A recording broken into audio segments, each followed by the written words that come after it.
অঞ্চলে খুব বেশি তুষারপাত হয় সেই সব অঞ্চলে তুষার জমাট বেঁধে সৃষ্টি হয় তুষার ক্ষেত্র। আবার ক্রমাগত তুষারপাতের ফলে তুষার ক্ষেত্রের আয়তন বৃদ্ধি পেয়ে সৃষ্টি হয় হিমবাহের। আবার হিমবাহ থেকে সৃষ্টি হয়েছে নদী।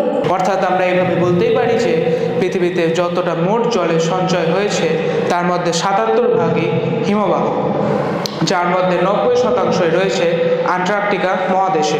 প্রসঙ্গত উল্লেখ্য যে আমাদের পরিচিত নদী সিন্ধু, গঙ্গা, ব্রহ্মপুত্র প্রভৃতি সমস্ত নদী হিমবাহ থেকে সৃষ্টি। অর্থাৎ জল সংরক্ষণ করতে হলে হিমবাহ সংরক্ষণে বিশেষ নজর প্রদান করতেই হবে। আমাদের পৃথিবীর তাপমাত্রা বৃদ্ধি পাচ্ছে এবং হিমবাহগুলি গলে যাচ্ছে।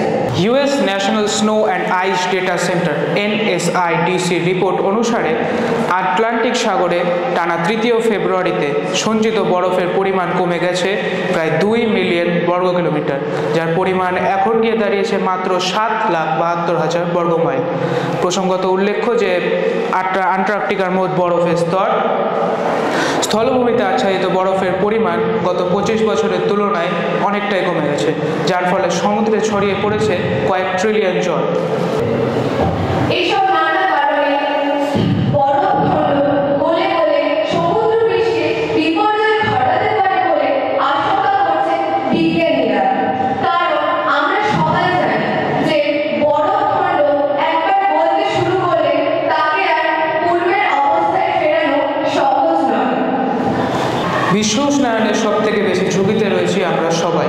স্পেনের ভূতত্ত্ববিদ মিগুয়েল অ্যাঞ্জেল দি পাবলো বলেছেন যে মানুষ চিরকালই সতর্কবার্তাকে অবহেলা করে আসছে, যা ডেকে আনবে বড় বিপদ। এটি শুধুমাত্র সমুদ্র স্তর নয়, সমুদ্রের লবণাক্ততা ও তাপমাত্রার উপরেও বড় প্রভাব ফেলবে। এসব থেকে গোটা বিশ্ব তথা জীবকুলকে বাঁচাতে হলে আমাদের হিমবাহ সংরক্ষণের দিকে বিশেষ নজর দিতে হবে। হিমবাহ সংরক্ষণের একটি গুরুত্বপূর্ণ পদক্ষেপ হল বৃক্ষরোপণ। গাছ পরিবেশ থেকে কার্বন ডাই অক্সাইড শোষণ করতে পারে। বেশি পরিমাণে গাছ লাগানো আমাদের পরিবেশে কার্বন ডাই অক্সাইডের বৃদ্ধির ভারসাম্য বজায় রাখতে সাহায্য করবে। গাছ কার্বন ডাই অক্সাইড পরিবেশ থেকে শোষণ করে এবং সালোক সংশ্লেষ নামক পরিচিত প্রক্রিয়ায় আমাদের পরিবেশে অক্সিজেন প্রদান করে থাকে। যতটা সম্ভব প্রচুর পরিমাণে গাছ লাগানো এবং বন কাটার ন্যূনতম